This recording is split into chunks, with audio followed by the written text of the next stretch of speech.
Friends, Congress రాజకీయాల నుంచి ఎదిగినటువంటి నాయకులు ఎవరైనా పార్టీ వ్యవస్థాగత సిద్ధాంతాలను అనుసరిస్తూ బలోపేతం చేయటానికి, వ్యవస్థీకృతంగా బలోపేతం చేయటానికి ప్రయత్నాలు సాగిస్తారు. ముఖ్యంగా ఒక 3-4 దశాబ్దాలు వెనక్కి వెళ్తే భారతదేశంలో కేవలం కాంగ్రెస్ కమ్యూనిస్టుల మధ్యనే రాజకీయ పోరు వైరం అధికంగా కనపడుతుండేది. తద్వారా కాంగ్రెస్ గ్రామ స్థాయి నుంచి రాష్ట్ర స్థాయి, కేంద్ర స్థాయి వరకు అనేక రకాల కమిటీలు, వాటి ప్రాధాన్యం, వాటిలో సభ్యత్వాలు, వీటన్నిటికీ ఒక పెద్ద విశిష్టమైనటువంటి కార్యాచరణ ఉండేది, కార్యక్రమం ఉండేది. అలాగే కమ్యూనిస్ట్ పార్టీలు కూడా గ్రామ స్థాయి నుంచి పార్టీ నిర్మాణం జరిగేది. కేంద్ర స్థాయి వరకు అనేక అంచెల్లో నిర్మాణం జరిగేది. ప్రతి సందర్భంలోనూ కార్యకర్తల ప్రమేయం కనపడేది. ఇప్పుడు ఎందుకు చెప్పుకోవాల్సి వస్తుందంటే, కాంగ్రెస్ రాజకీయాల నుంచి వచ్చినటువంటి చంద్రబాబు నాయుడు తెలుగుదేశం పార్టీ తన చేతుల్లోకి వచ్చాక సంస్థాగత నిర్మాణం పైన దృష్టి పెట్టాడు. తద్వారా ఆయన పూర్తిగా పార్టీ యావత్తు తన కనుసన్నల్లో మెలిగేలా చేసుకోగలిగాడు. అంటే ఎప్పుడైతే వ్యవస్థీకృతంగా, సంస్థాపరంగా బలమైనటువంటి పునాదులు ఏర్పరచుకోలేకపోతే ఆ పార్టీ మనుగడే కష్టం, నిలబడటం కష్టం, కుప్పకూలిపోవడం కూడా ఖాయం. వైఎస్ఆర్సిపి పార్టీ అనూహ్యమైనటువంటి మెజారిటీతో అధికారం సాధించినప్పటికీ వ్యవస్థీకృతమైన నిర్మాణం ఆ పార్టీకి లేదు. గ్రామస్థాయి కమిటీలు కానీ, బూత్ స్థాయి కమిటీలు కానీ, మండల స్థాయి లేదా డివిజన్ స్థాయి లేదా జిల్లా స్థాయి కమిటీలు ఎక్కడా లేవు. వాటి నిర్మాణమే, ఆ స్ట్రక్చరే లేదు. ఏదో నియోజకవర్గ ఇన్ఛార్జీలను ఇంకోటనో నియమిస్తూ పోయారు. అంతేకాకుండా సమాంతరంగా రాజకీయ కమిటీలతో సమాంతరంగా సమాజంలోని అన్ని వర్గాలకు సంబంధించిన కమిటీలు కూడా ఉంటాయి. మహిళా సంఘాలు ఉంటాయి, న్యాయవాదుల సంఘాలు ఉంటాయి, కార్మిక సంఘాలు ఉంటాయి, విద్యార్థుల సంఘాలు ఉంటాయి.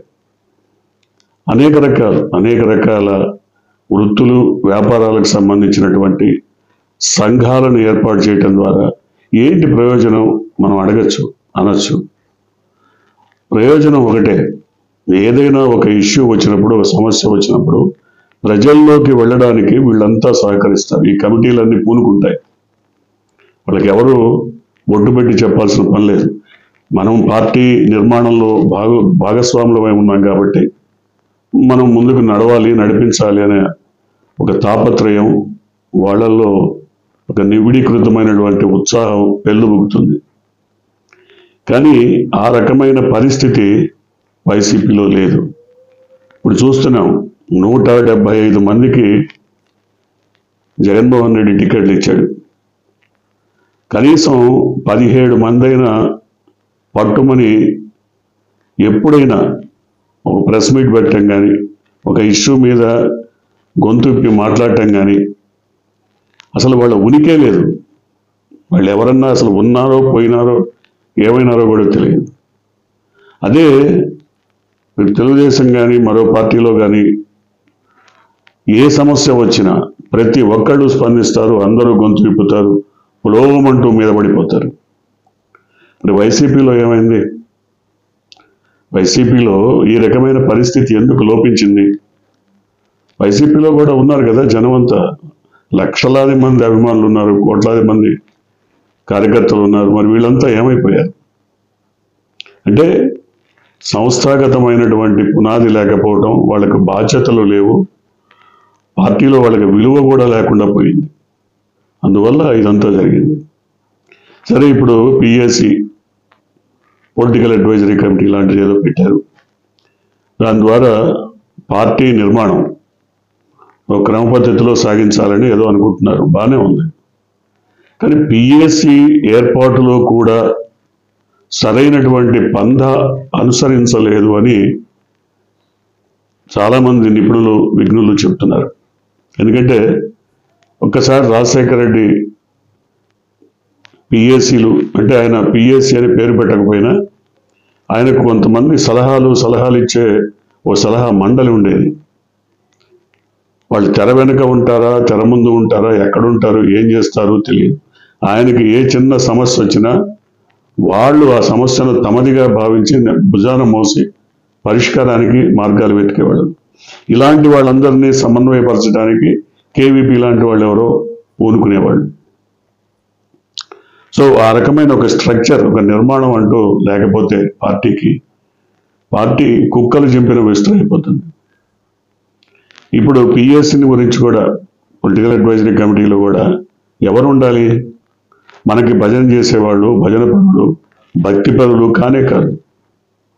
ఒక ఇద్దరు రిటైర్డ్ జడ్జిలను తీసుకోండి, ఒక ఇద్దరు న్యాయవాదులను తీసుకోండి, ఒక ఇద్దరు సీనియర్ ఐఏఎస్ అధికారులు, రిటైర్ అయినటువంటి అధికారులను తీసుకోండి, ఒక ఇద్దరు ప్రొఫెసర్లను తీసుకోండి, అలాగే ఇద్దరు రిటైర్డ్ పోలీస్ అధికారులను తీసుకోండి. వీళ్ళందరూ కూడా సమాజంలోని వివిధ వర్గాలకు విభిన్నమైనటువంటి పార్శ్వాలను స్పృశించగలరు. వాళ్ళకి ఆ సమస్య వచ్చినప్పుడు వెంటనే స్పందించి ఏం చేయాలో తెలియజెప్పగల ఓర్పు, నేర్పు ఇవన్నీ ఉంటాయి. చట్టపరంగానే మనం తీసుకోవాల్సినటువంటి చర్యలు ఏంటో చెప్పగలరు. మరి అలాంటి వాళ్ళంతా ఉన్నారా దీంట్లో?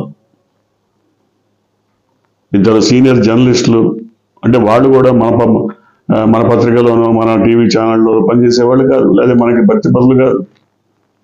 సీనియర్ జర్నలిస్టులు తీసుకోండి, ఇద్దరిని గట్టిగా మాట్లాడగలిగిన వాళ్ళు, చెప్పగలిగిన వాళ్ళు, అడ్వైస్ ఇవ్వగలిగిన వాళ్ళు, ఇద్దరు జర్నలిస్టులు, ఇద్దరు ప్రొఫెసర్లు, ఇద్దరు రిటైర్డ్ పోలీస్ అధికారులు, ఇద్దరు అడ్వకేట్స్, ఇద్దరు జడ్జీలు తీసుకోండి. ఇవన్నీ కలిస్తే కదా cross section of the society వచ్చినప్పుడే కదా that can be called as political advisory committee. ఇది రాజకీయ సలహాలు అంటే, రాజకీయం అంటే ఎంతసేపుడు వీడిని బీకండి, వాడిని పెట్టండి, ఇది కాదు కదా రాజకీయం అంటే. ప్రజలు ఏమనుకుంటున్నారు, ప్రజాభిప్రాయం ఏంటి, ప్రజాభిప్రాయం ఒకవేళ మనకు వ్యతిరేకంగా ఉందంటే అందుకు కారణాలు ఏంటి, విశ్లేషించగలిగిన వాళ్ళు కదా మీకు కావాల్సింది. మనం ఇలాంటి సలహాలు కానీ సూచనలు కానీ చెప్తే వైసీపీలో కొద్దిమందికి వాళ్ళకి చాలా కోపం, ఇరిటేషన్ వచ్చేస్తుంది. వీళ్ళంతా ఎక్కడో కూర్చొని సలహాలు చెప్తుంటారు, చేసేవాళ్ళు కాదు, చచ్చేవాళ్ళు కాదు.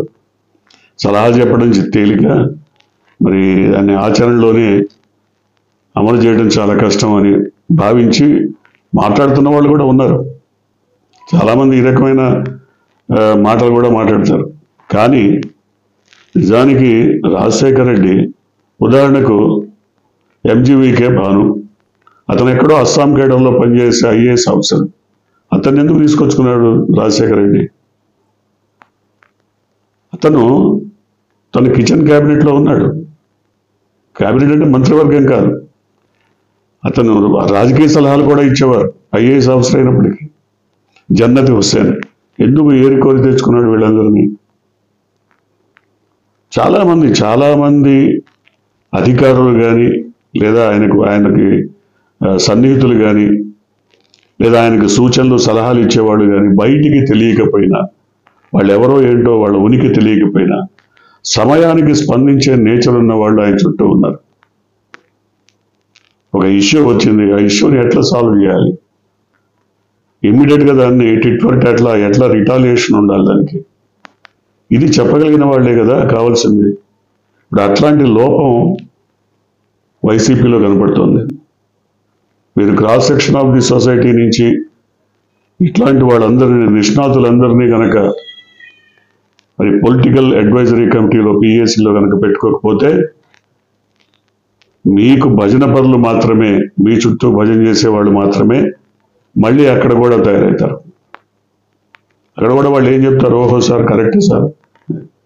కానీ కొన్ని ఇతర పార్టీల నాయకుల నుంచి కూడా నేర్చుకోవాలి. ఉదాహరణకు చంద్రబాబు, అతను మెంటల్గా ఒక నిర్ణయం తీసుకుంటాడు, ఫిక్స్ అయిపోతాడు. కానీ పోలిట్ బ్యూరో అని ఇంకో బ్యూరో అని దాంట్లో చర్చకు పెడతాడు ఆ ఇష్యూని. అందరూ చెప్తారు, వాళ్ళకి స్వేచ్ఛ ఇచ్చేస్తాడు, మీ ఇష్టం వచ్చింది చెప్పండి అని. అన్నీ వింటాడు, కానీ తను ఫిక్స్ అయిపోయినటువంటి విషయాన్ని ఇంప్లిమెంట్ చేస్తాడు. తద్వారా ఏమవుతుందంటే ఒక డెమోక్రసీ పార్టీలో ఉంది అన్న భావన కలగజేస్తాడు.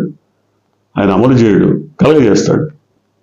ఇక్కడ కూడా చాలామంది ఏం చెప్తారు, జగన్మోహన్ రెడ్డి ఎవరి మాట వినరు, ఎవరి సలహాలు సూచనలు తీసుకోరు, ఆయన సొంత నిర్ణయాలే తీసుకుంటారని. సరే, ఇప్పుడు BSc లాంటివి వచ్చినాయి, పొలిటికల్ అడ్వైజరీ కమిటీ లాంటివి. దాంట్లో ఎంతోమంది ఏదో చెప్తుండొచ్చు, కానీ వాళ్ళందరూ కూడా ఫక్తు రాజకీయ నాయకులు. వాళ్ళ స్వార్థం కోసమో, టికెట్ల కోసమో, లాభాల కోసమో, లాబియింగ్ కోసమో పనిచేసేవాళ్ళు.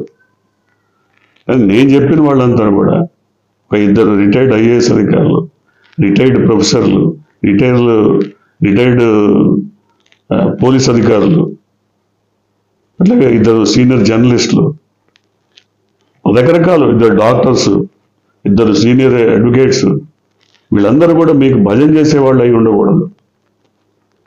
మీకు సలహాలు సూచనలు, జనంలో ఏం జరుగుతోంది, జనం ఏమనుకుంటున్నారు, మీకు వ్యతిరేకత ఉంటే ఈ రకమైన వ్యతిరేకత ఉంది, ఒకవేళ అనుకూలత ఉంటే ఈ రకంగా అనుకూలత ఉంది, స్పష్టంగా తెలియజెప్పగలిగినటువంటి వాళ్ళని ఇట్లాంటి కమిటీస్లో వేసుకుంటే ఖచ్చితంగా ఒక బెటర్ అవుట్పుట్ వస్తుంది. తద్వారా పార్టీ నిర్మాణంలో పటిష్టత ఏర్పడుతుంది. పార్టీ మనుగడలో కూడా పెడపోకనులన్నీ పోయి ఖచ్చితమైనటువంటి నిర్ణయాలు తీసుకునే అవకాశం ఏర్పడుతుంది. ఇంతకుముందు ఏదో PK టీం ఏదో పనిచేసింది, ఆ టీం పనిచేసింది, వీళ్ళందరూ అనవసరం. ఈ రాజకీయ సలహాదారులు ఇలాంటివన్నీ అనవసరం. ఎందుకంటే క్రాస్ సెక్షన్ ఆఫ్ ది సొసైటీని మీరు ఎప్పుడైతే స్పృశించారో, టచ్ చేశారో, వాళ్ళు ఖచ్చితంగా ప్రజల మైండ్ని చదవగలుగుతారు, మీకు చెప్పగలుగుతారు. ఒక డాక్టరు రోజు కొన్ని వందల మందితో డీల్ చేస్తాడు పేషెంట్స్. వాళ్ళతో ఒక్క మాట ఏంటంటే పాలిటిక్స్ ఎట్లున్నాయంటే చాలు ఓపెన్ అయిపోతారు పేషెంట్స్. రకరకాల అభిప్రాయాలు చెప్తారు, అడ్వకేట్స్ చెప్తారు, వ్యాపారస్తులు మాట్లాడతారు, రిటైర్డ్ ఆఫీసర్స్ చాలామందితో మాట్లాడతారు. సో ఇట్లాంటి ఒక పటిష్టమైనటువంటి కమిటీని కూడా జగన్మోహన్ రెడ్డి ఏర్పాటు చేయాల్సినటువంటి అవసరం ఎంతైనా ఉంది. ఇదివరకు కూడా మనం ఇలా సలహాలు సూచనలు ఇస్తూ కొన్ని 10 వీడియోలు, దాదాపు ఒక 100 వీడియోలు వేసినా ఇవన్నీ పాటించారా అంటే కొన్ని పాటించి ఉండొచ్చు, కొన్ని పట్టించుకోకపోయి ఉండొచ్చు. మీలాంటి సలహాలు మాకు అవసరం లేదని కూడా భావించి ఉండొచ్చు. కానీ ఒక అనలిస్ట్గా, జర్నలిస్ట్గా, సీనియర్ జర్నలిస్ట్గా మనం చెప్పడం మన బాధ్యత. అనుసరిస్తే ఓకే, లేకపోతే వాళ్ళ ఇష్టం. చూద్దాం ఏం జరగబోతుందో. మీరు కొత్తగా కనుక ఈ ఛానల్ని చూస్తున్నట్టయితే, మీరు ఇప్పటివరకు మన ఛానల్ని సబ్స్క్రైబ్ చేసుకున్నట్టయితే వెంటనే ఛానల్ని సబ్స్క్రైబ్ చేయండి. వెంటనే వీడియోని లైక్ చేసి షేర్ చేయండి. బెల్ ఐకాన్ని